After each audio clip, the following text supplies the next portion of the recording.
This is the tale of two very different creatures, but two whose stories are intimately entwined. It's the tale of the peacock and the tiger.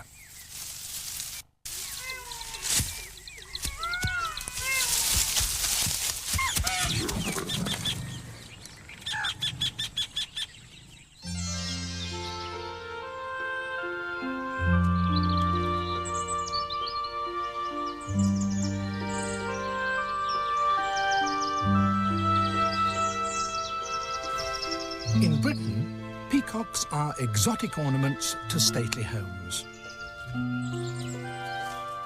Spacious lawns provide a stage for the cocks to flaunt their bejeweled tails at an audience of drab and admiring peahens. But peafowl aren't native to Britain, or even to Europe, though they've been known here since the 14th century. They've long been valued for the splendor of the cock's magnificent tail. But how did the peacock get its tail? For the answer to that, we must go to its homeland, to India. Here, the peacock has more ancient links with man. Its images are set in stone, portrayed in paint. Today, the deserted palaces of Mughal emperors and Rajput princes are embellished by the living bird. But these are no pampered ornaments. They're truly wild. And despite the apparent handicap of the male's enormous tail, they can and do fly.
The peacock is modern India's national bird, but its place in the national psyche has far older roots. Wild creatures of all kinds are embodied in India's folklore and religious beliefs. In the Hindu pantheon, langur monkeys are identified with Hanuman, the monkey god.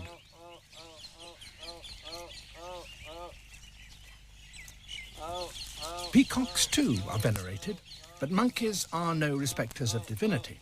When there's food to be had, the peacocks have to wait their turn.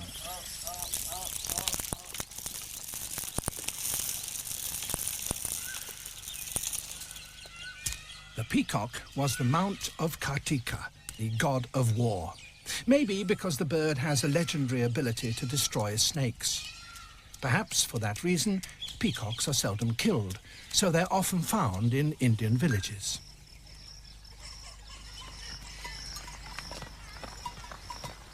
The bird's prolific breeding has made it a symbol of fertility, and the dancing of the peacock is said to foretell the coming of the rains, a momentous event in this dry and hungry land. The links between man and peacock go back over 2,000 years, but the bird itself is far older than that.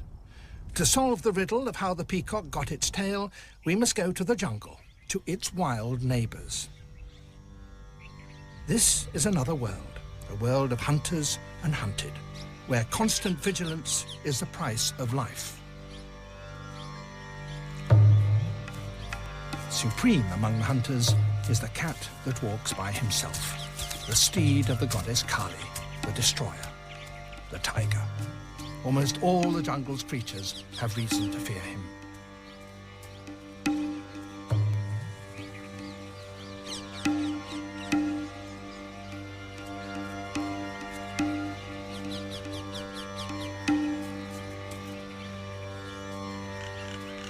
Peacock, or samba deer, The tiger is lord of all he surveys.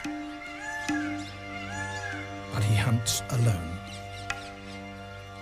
He must remain hidden, for paradoxically the peacock has the power to ruin his hunt.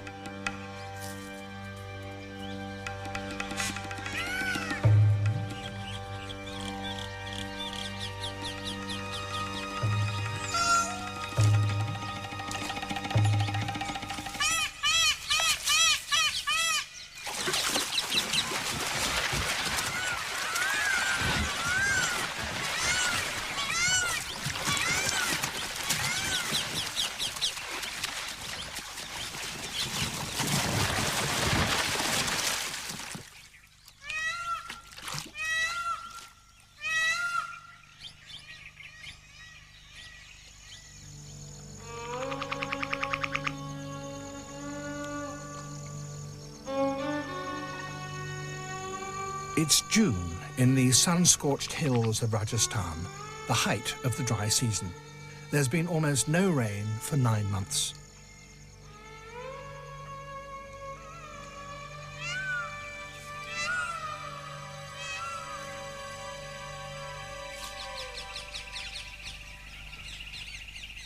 The peacock's day starts early.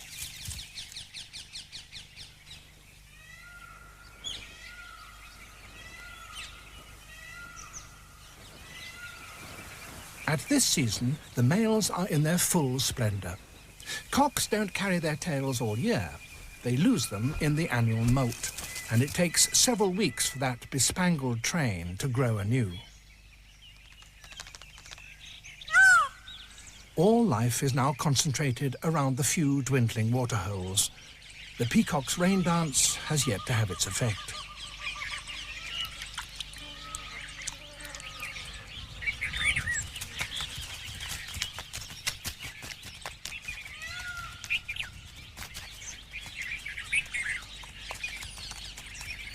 Sooner or later, all the jungle creatures must come here to drink. The sambar and the dappled cheetah, the bristly wild pig, and the strangely misshapen nilgai antelope. For the monkeys, the peacock and the deer, this is the leanest time of year. For the tiger, it's the fattest. All his subjects are now gathered before him. He can afford to wait and to choose.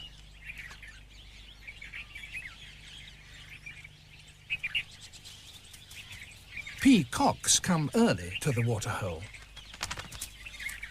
The first arrivals jockey for position.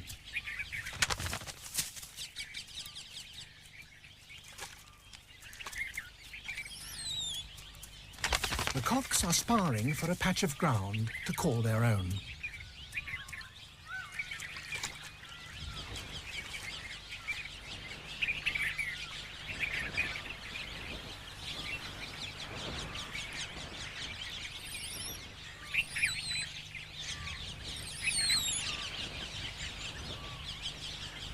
And this is why.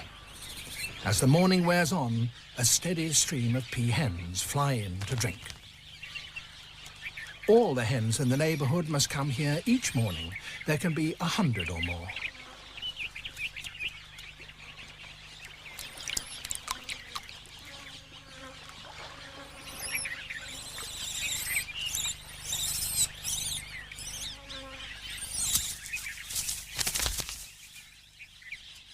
For any male that wants to pull the birds, this watering hole is clearly a good place to be. And it's a good place for hunters of another kind.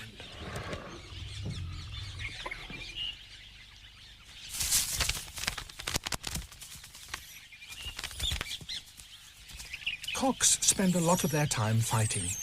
Could this be one reason for having such a splendid tail?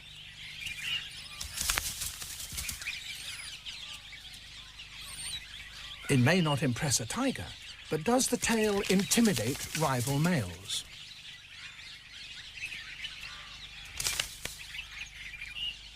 It seems not. The full display is reserved for the peahens. The cocks are fighting for a space to flaunt their tails, like boys jostling for the best seat at the bar to chat up the girls. Any peahen coming to the waterhole can take her pick from the strutting and posturing cocks. But, as in any rough pub, you can be knocked off your bar stool. So, could this be the reason for the peacock's tail? Do hens prefer males with big tails?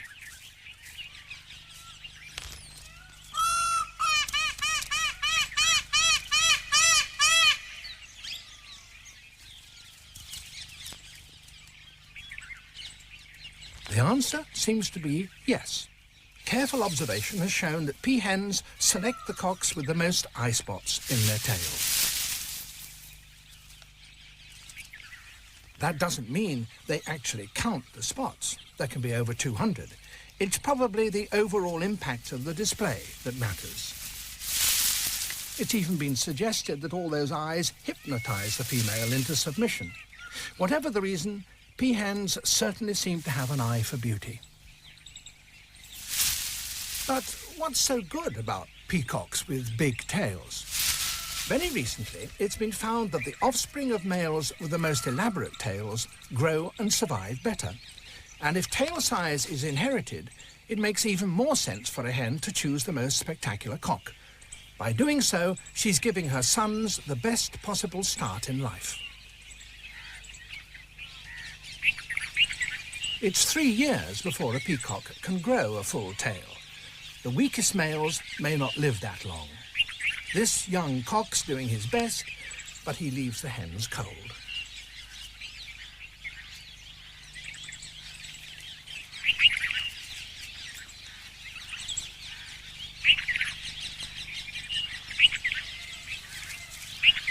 If peahens prefer males with flamboyant tails, and if that trait is passed on to their young, what stops the tail getting bigger and bigger? That is where the tiger comes into this tale.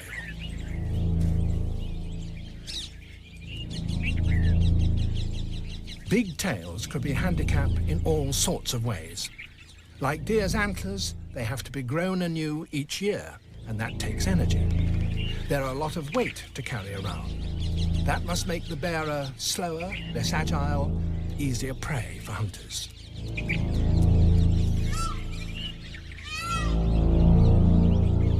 In the dry season, the tiger is spoilt for choice. Will he pick pig, or peacock, chital, or sandbar?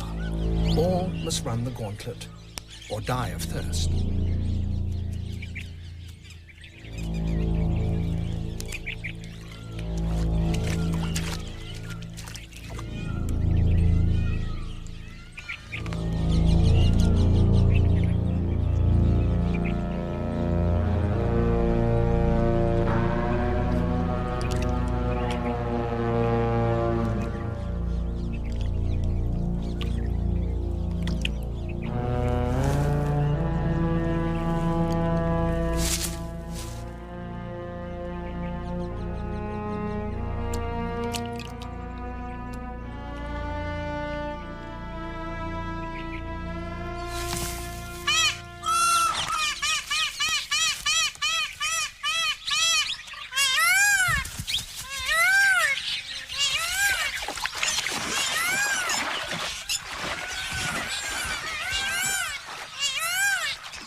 That time, a chital was unlucky.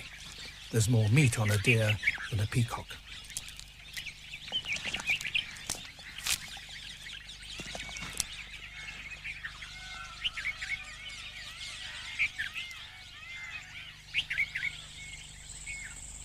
There's still no end to the drought.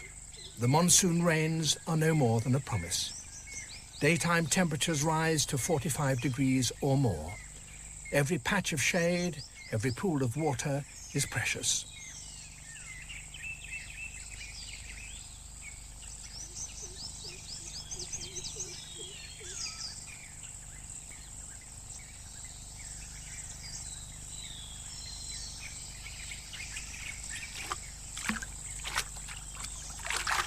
All have their own way of keeping cool.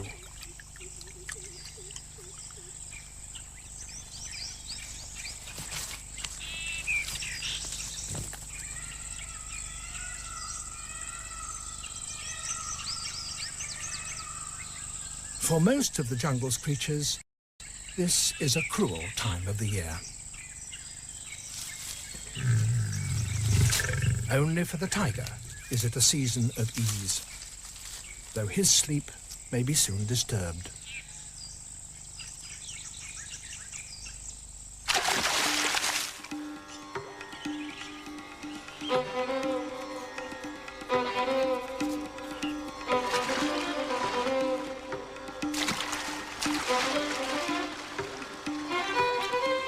Young rhesus monkeys play in the shrinking remnants of a waterhole.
By early July, there are signs that the rains may at last be on their way. Weaver birds are sowing strands of grass to form their intricate hanging nests.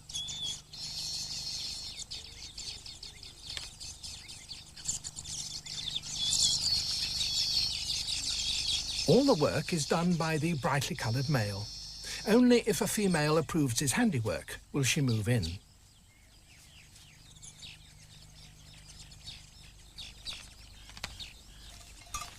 By the time the weaver bird's eggs hatch, the monsoon will have come.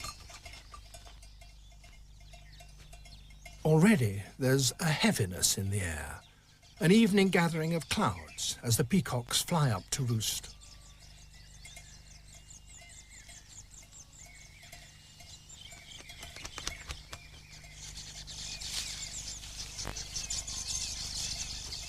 Soon the villagers' long trek for water will no longer be necessary.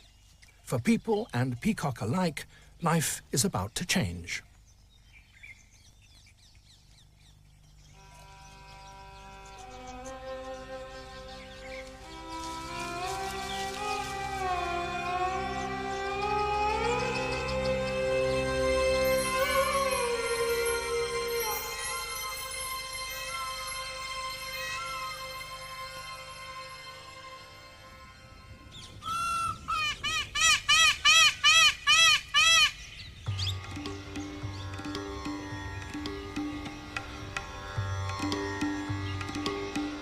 As the storm clouds gather, the peacock's dance reaches its peak.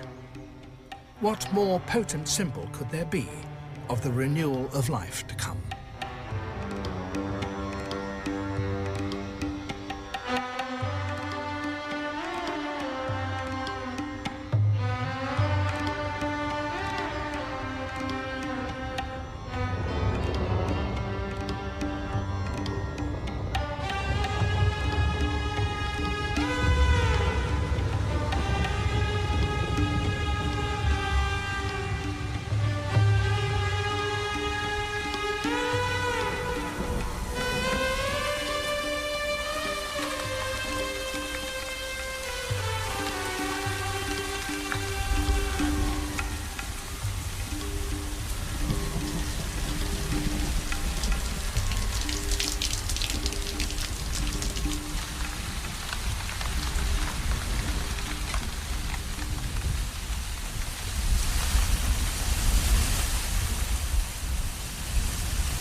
When the monsoon finally arrives, it comes with a vengeance. The transformation of the countryside is sudden and dramatic.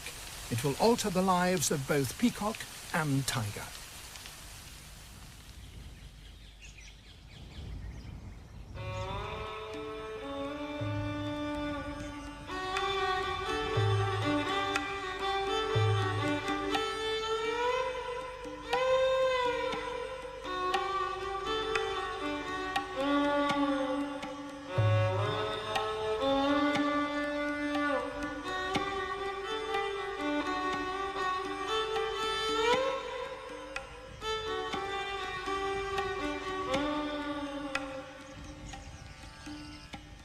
The rains release an explosion of life.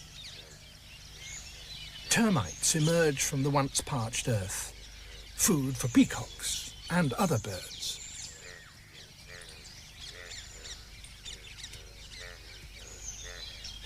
Empty waterholes are filled, but they no longer draw the creatures of the forest. Only butterflies sip salts from the moistened soil. Soon their caterpillars will be food for baby peafowl. For peacocks, the rains are a mixed blessing. They're weighed down by their sodden tails, and keeping the feathers in trim is an added burden. The peacock's tail has almost served its purpose. Already some peahens have mated and laid their eggs.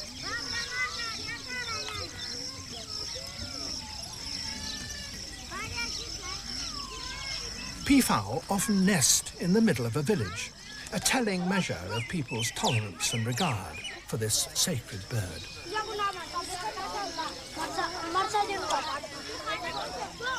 Peahens can lay more than a dozen eggs. Only the female incubates. The cock will still be trying to mate with the remaining hens.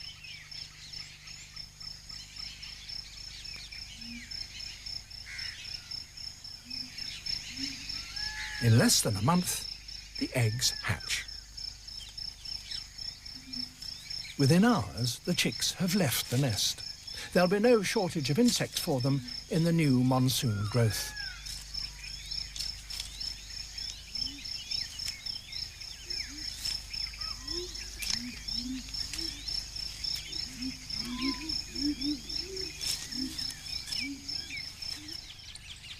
With the coming of the rains, the jungle is a different world.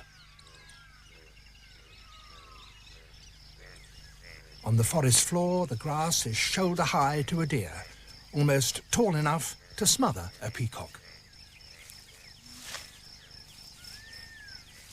Not all the life awakened by the monsoon is welcome. The grass is full of ticks, and the peacocks soon become infested. To clean them from their heads, they need a little help.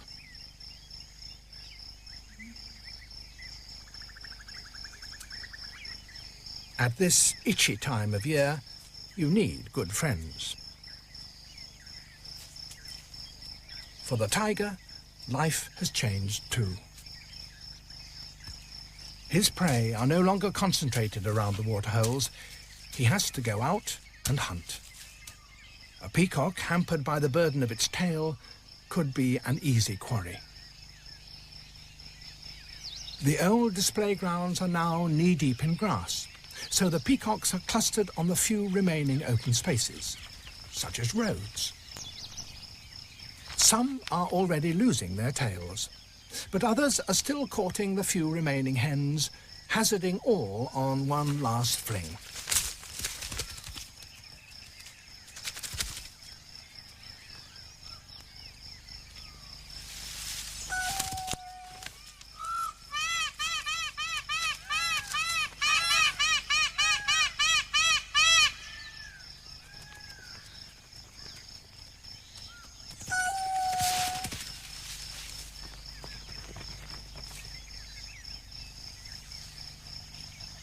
Despite all this song and dance, the act of mating is private and seldom seen.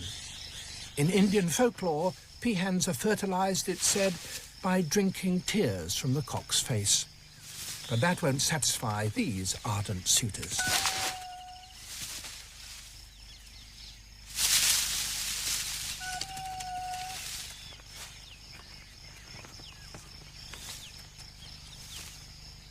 This is a race against time. The cocks may achieve a few final matings, but in the dense and sodden jungles of the monsoon, that seductive tail can be a fatal handicap. For some, this may be the last dance.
And so, our tale is at an end. The tale of the peacock may owe its existence to the peahen's eye for beauty. But if it grows too long, its owner may end up inside a tiger.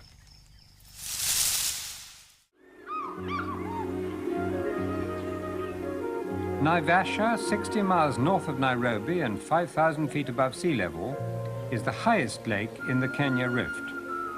Unlike the nearby rift lakes, its waters are fresh. Vast floating islands of papyrus thrive on it.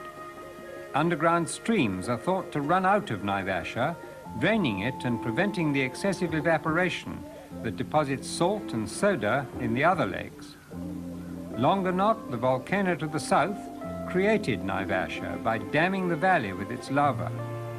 It's surprising that the lake waters remain so fresh when rainy season storms wash in minerals from the volcanic soil all around.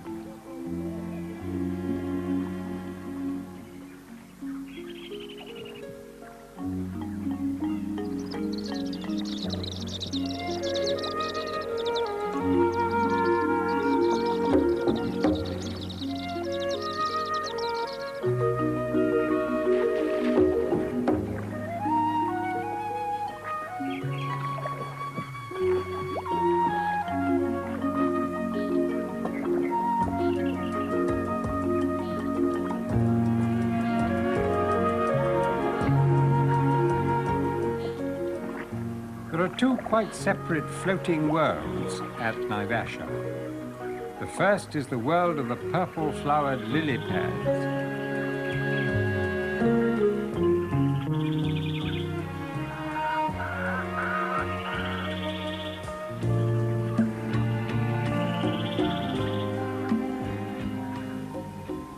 Then there's the world of the papyrus islands. Often those islands drift together to become almost a continent of papyrus. But the breeze constantly alters the continent's outline, tearing away fragments to voyage on their own above the surface of the lake.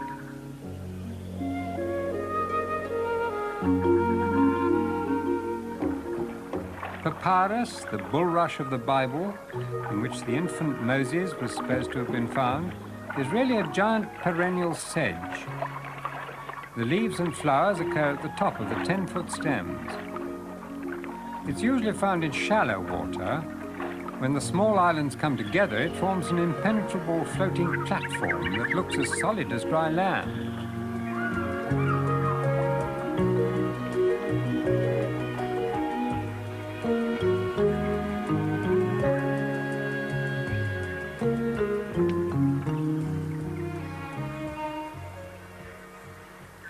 Naivasha is full of fish, both the native tilapia and the American black bass, recently and perhaps unwisely introduced for sport, and it's thriving mightily.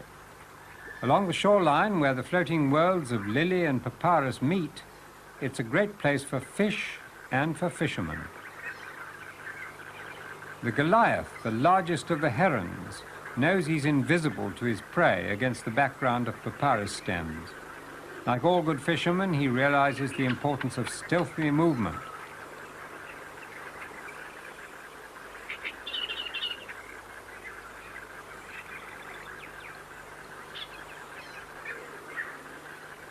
A glossy ibis threatens to break the intensity of his concentration. But in the event, nothing disturbs the Goliath, the complete angler.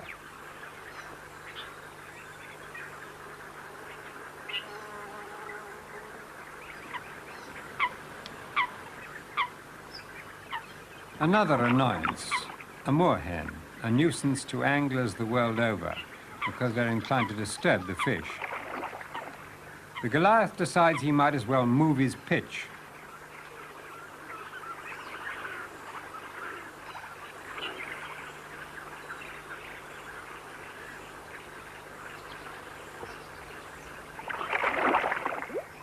And that seems to pay off. The catch is a tilapia.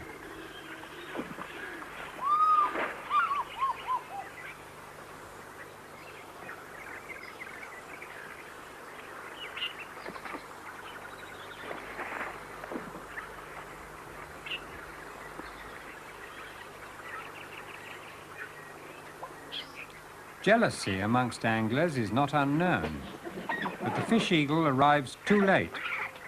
The Goliath's already swallowed his catch.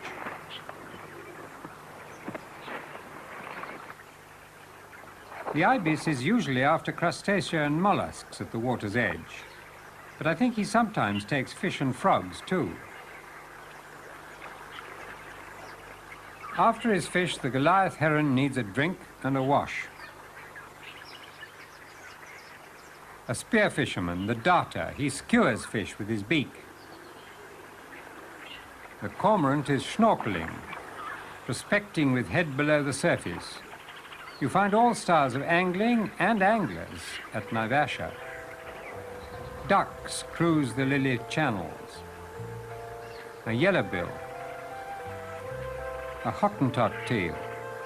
Perhaps the most dedicated fishermen of all are the small herons like the squacco.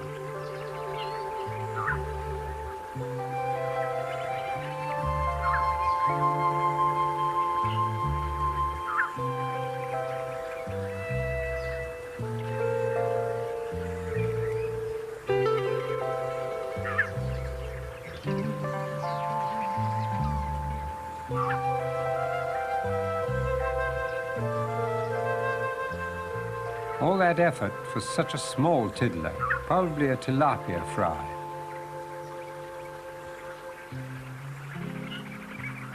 First prize for sheer concentration must surely go to the night heron.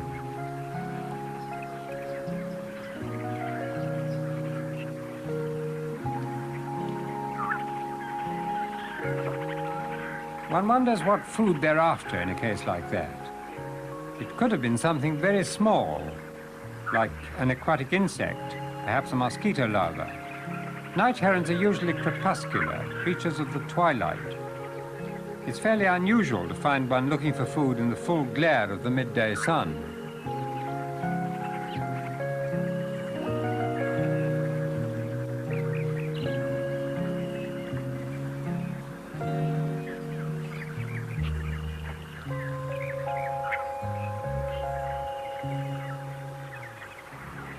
The kingfishers are the brightest jewels of Naivasha, and the smallest, the tiny malachite kingfisher, is a gem in any setting.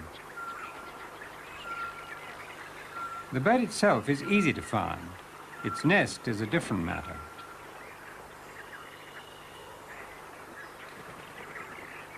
From the rate at which this malachite was catching frogs, it obviously had young to feed.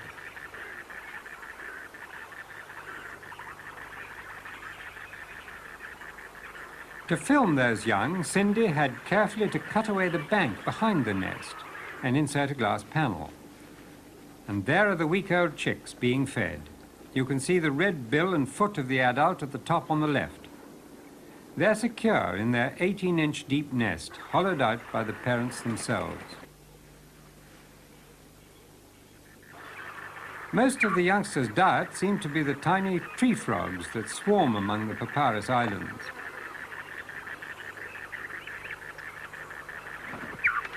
They made quite sure the frogs were dead before offering them to the young. Sometimes they flew away to some other anvil to complete the job. There's always a risk to nesting birds in this kind of filming. It's the duty of a nature photographer to leave a nest well alone if the parents seem to be at all uneasy. So when she'd got this shot of the parent offering food to its chicks, Cindy filled in the earth again and left the kingfishers to their own domestic routine.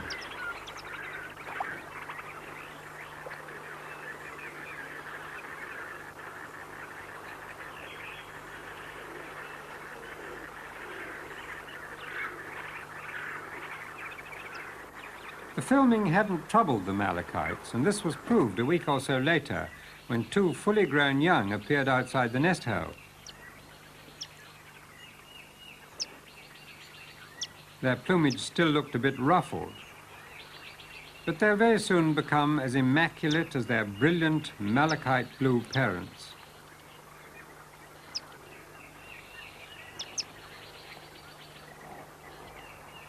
The herons, the kingfishers, the ibis, they're all essentially birds of Naivasha's papyrus. But there's that other floating world, on the ground floor, so to speak, below the papyrus beds, the lily pads.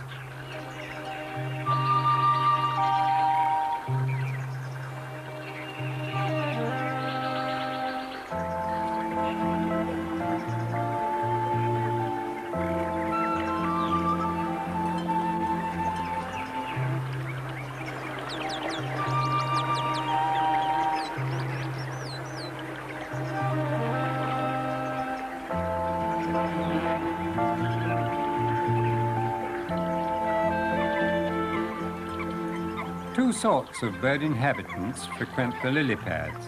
Swimmers, like Naivasha's abundant coots, which aren't so different from the more familiar European kind. And then there are the pedestrians, the African pied wagtail, whose lightweight footsteps don't even rock the lily pads. The wagtail is looking for insects. So is the wood sandpiper, though its weight calls for a little more support. The reeve, a slightly heavier wading bird, don't linger too long, supported by only one lily leaf. But the bird that has it all worked out is the jacana, or lily trotter. It has evolved feet with excessively long toes to spread its weight on the quaking lily pads, hence its name, lily trotter. Although bigger than a wood sandpiper, it's dwarfed by the snoozing pink-backed pelican.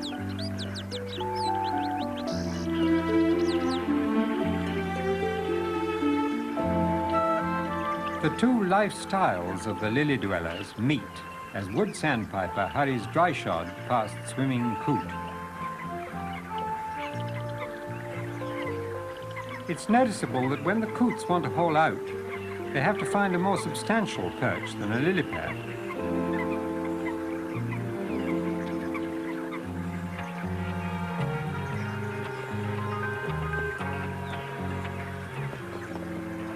The lily-bed lagoons attract those heavyweight fishermen, the great white pelicans. 2 or 3 pounds of fish a day are needed to keep this great bird going. And in Naivasha, there's no problem about catching that amount of food.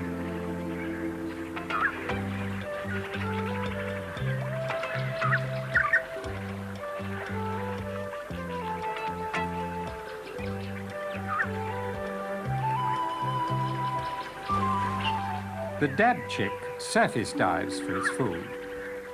But one of Naivasha's, and indeed Africa's, most prominent fishermen has what appears to be a most exhausting method of hunting. The pied kingfisher repeatedly hovers to spot its prey.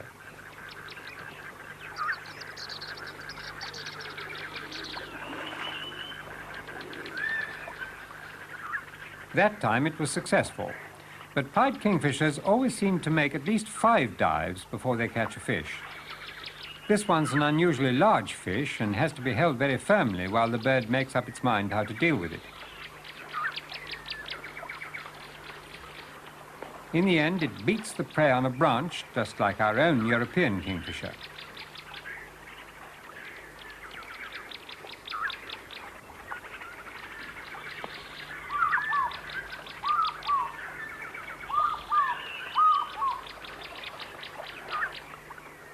Finally, the hungry bird manages it, though he's trespassed onto a neighbour's fishing perch to swallow his fish. Well, Naivasha in its present state has room for everyone, though that may not always be the case.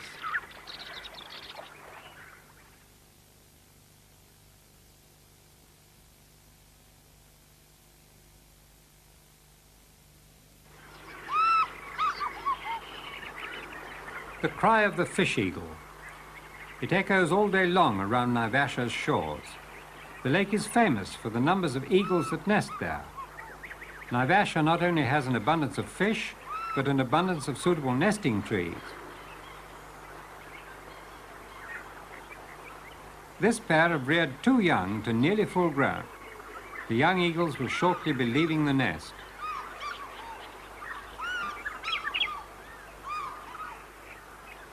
The parent birds sit some distance away in another acacia tree.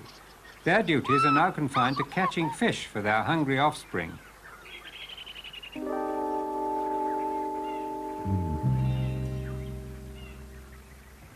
This dive, filmed in slow motion, was unsuccessful.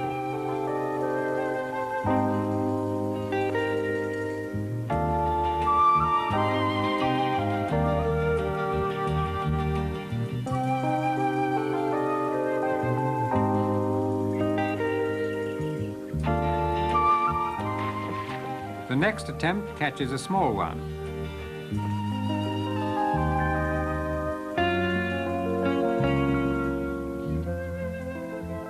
Both parents fish together, but only the lower one makes the catch.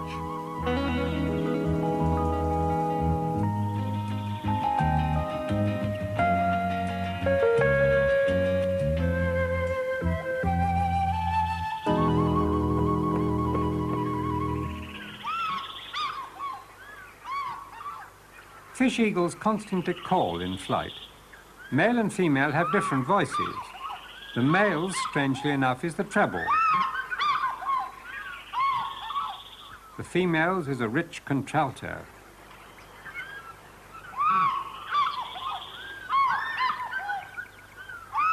They're highly territorial, each pair staking a claim to a nesting and fishing tree and to an oblong piece of water stretching out from the shore.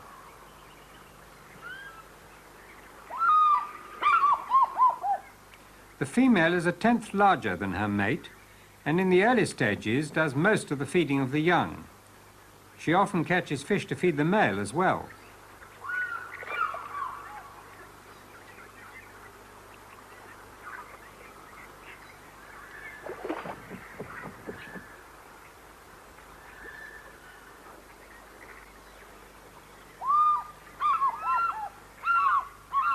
One young bird is usually all that survives from a clutch of 2 or 3 eggs, but this time there are 2.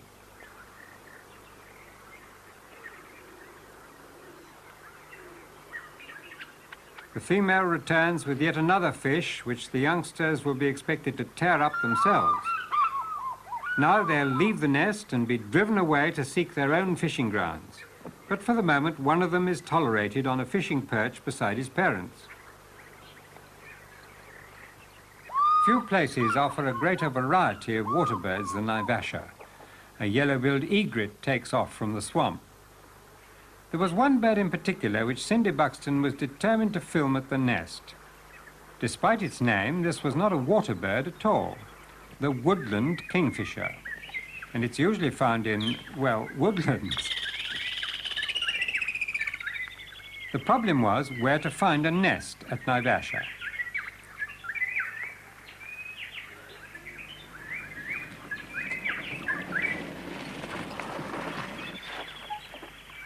Well, obviously you start by searching among the trees.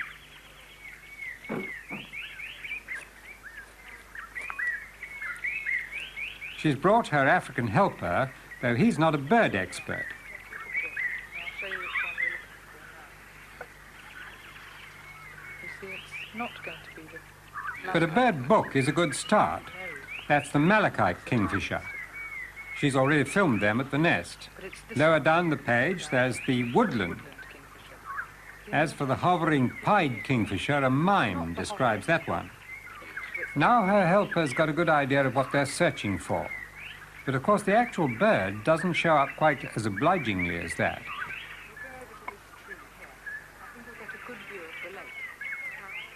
Woodland kingfishers are a race apart from those that get their living mainly by catching fish. They're larger birds and they belong to a branch of the family called halcyon kingfishers. This includes about 40 different species. It's not at all necessary for them to live by water. Woodland or even thick forest suits them just as well. This small wood at Naivasha is right on the lake side. Cindy's helper, a keen but untrained observer, has often seen kingfishers flying about here, but that's a different thing from spotting a nest. From the tree, it should be possible to pinpoint the bird's comings and goings.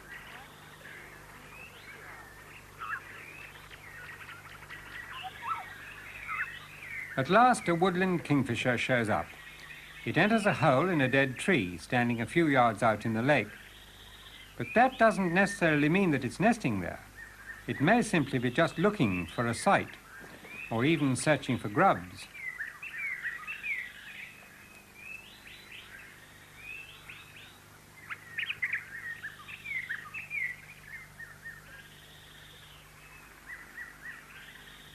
But when it shows up with a freshly caught tree frog, things look really hopeful. It must have young to feed. It delivers the frog at the entrance of the nest hole, so the nest is occupied.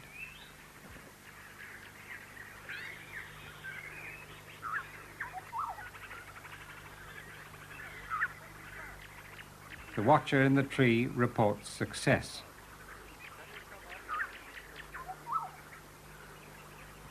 Although it's a fairly common bird, not very much is known about the nesting habits of the woodland kingfisher. Some people believe it can hollow out holes in banks, like the malachite, for example.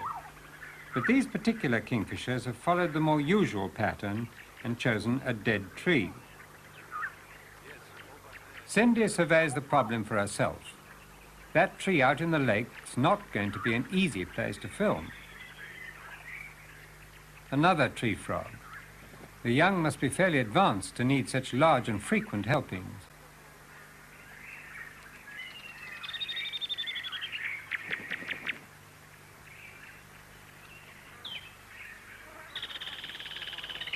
The youngsters are clamoring for food at the nest entrance.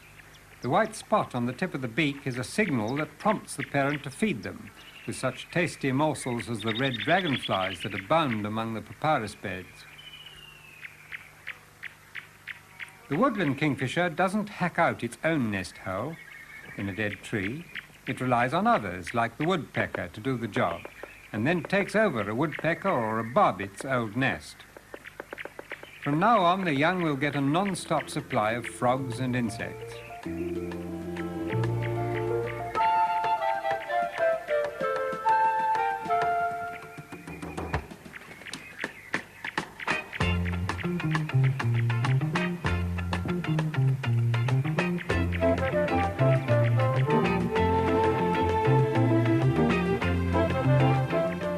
A pretty large dragonfly this time.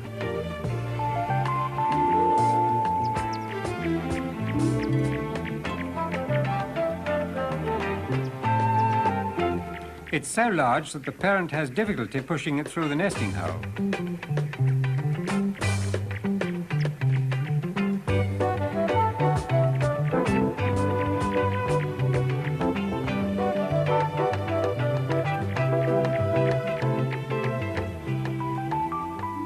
The profile of the exquisite woodland kingfisher completes one photographer's brief impressionistic portrait of an African lake.